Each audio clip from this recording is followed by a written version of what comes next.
Formula.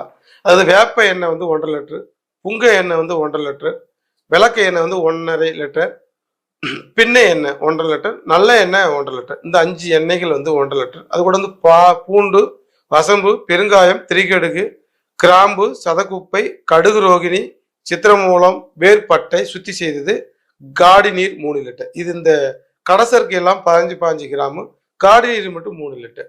முறைப்படி இந்த சரக்குகளை எல்லாம் சுத்தி பண்ணிட்டு நம்ம எதாவது ஒன்னா சேர்த்து காய்ச்சி நல்ல பக்குவத்துல நீர்ப்பதம். இந்த 3 லிட்டரு காடி நீர் வந்து சுண்டிடணும். காடி நீர் என்பது அன்னக்காடி தான்.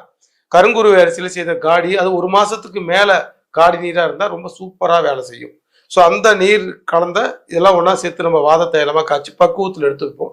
நம்ம அந்த தைலத்தை எடுத்து நெருப்புல காட்டும் போது புறப்புறப்பட சத்தம் வரும்.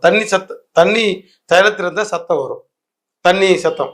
அது வராம நம்ம வந்து பக்குவமாக எடுத்து வச்சுக்கிட்டு காலை மலை தைலத்தை தேவையான அளவுக்கு சூடு பண்ணி உடம்புல தேய்ச்சோம் அப்படின்னாக்க முதல்ல வந்து கைகால் வலி சரியாகும். அற்புதமா ஒரே வாரத்துல சரியாகும். அது வாதம் 84 வகையான எந்த வாதமா இருந்தாலும் அந்த வாதத்தை வந்து சரியாகும்.